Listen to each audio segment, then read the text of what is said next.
Hey players! Want to learn more about bipolar? Good! Because otherwise, why would you really be here anyway? Bipolar is a mood disorder characterized by major fluctuations in energy, activity levels, and mood. Now, neurotypical brains will experience mood shifts. They're nowhere near as drastic as those of us with bipolar. Bipolar people experience much more debilitating and severe shifts in mood. Bipolar doesn't have just one identifiable cause. It's an interplay of multiple factors that can cause it. Studies have implied that there's a genetic component to it. If one of your family members have bipolar, it's much more likely for you to have it as well. There's also environmental factors that can play into it, such as abuse, trauma, grievance, or anything else you would consider traumatic. There's also brain chemical imbalances and hormonal imbalances that can play a role in it too.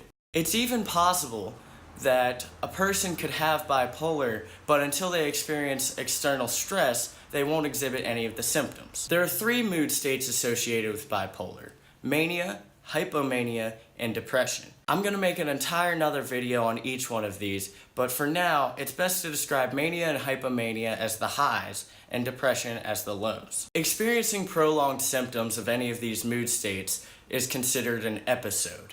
It's possible to have mixed episodes in which the sufferer is dealing with both depression and mania symptoms, or hypomania. I've experienced this myself, and I can tell you it is not fun. It's like wanting to do everything and only being able to do nothing. If a person experiences 4 or more episodes within a year, they are known to have rapid cycling bipolar. There are a multitude of treatment options for those of us with bipolar, both pharmaceutical and natural. While some people can manage their symptoms just with natural remedies, it's honestly pretty rare. Most people need to use a combination of natural remedies and medications. I can go into a whole lot of details about each of these, but I'll actually save that for another video. Just note that there is hope. There are 3 different forms of bipolar, which is terribly depicted by the media, but that's what I'm here for. There's bipolar 1, bipolar 2, and cyclothymia. Bipolar 1 is marked by manic episodes and depressive episodes. Bipolar 2 is marked by hypomanic episodes and depressive episodes typically lasting longer than those with bipolar 1. The last form is called cyclothymia. This means that you don't quite meet the criteria for a manic episode or a depressive episode, but you do have alternating symptoms, and typically they last longer than bipolar 1 or bipolar 2. Still confused? That's okay. Here's a visual aid to help you.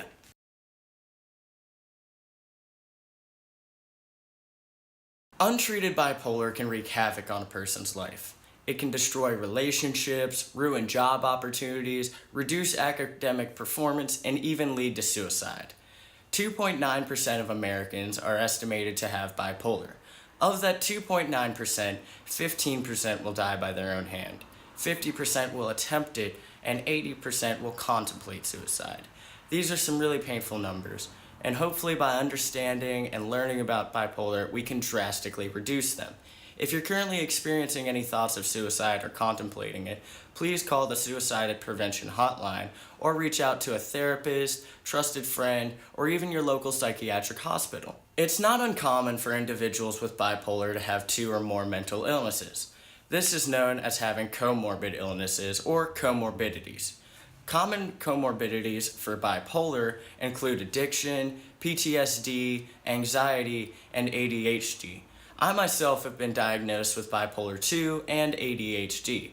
Don't worry, it can be fixed, but it does require a lot of perseverance. But don't worry, I'll help you out. Just feel free to send me a message. I would love to assist you. So far, it probably feels like bipolar is a curse, but that's not true at all.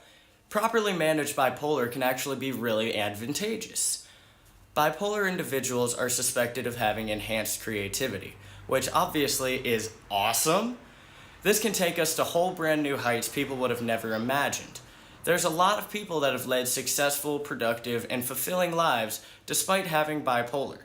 Here's a few. MGK, Halsey, Russell Brand, Demi Lovato, Jean-Claude Van Damme, Pete Wentz of Fall Out Boy, Jack Irons of Red Hot Chili Peppers, Brian Wilson, Carrie Fisher, Margaret Trudeau, Linda Hamilton, Richard Dreyfuss, Ned Beatty, Jane Pauley, Patrick Kennedy, and many, many, many more. There's also a lot of prominent historical figures who are suspected of having bipolar, such as Van Gogh, Beethoven, Winston Churchill, and even more than I've just named. You may have noticed a common theme amongst all of these individuals. They all are well respected in fields that require creativity to thrive. This is a perfect example of how our enhanced creativity can really work to our advantage. That's all for this week.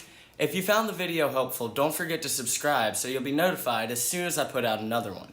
If you want to contribute to the success of the channel, consider donating to my Patreon page.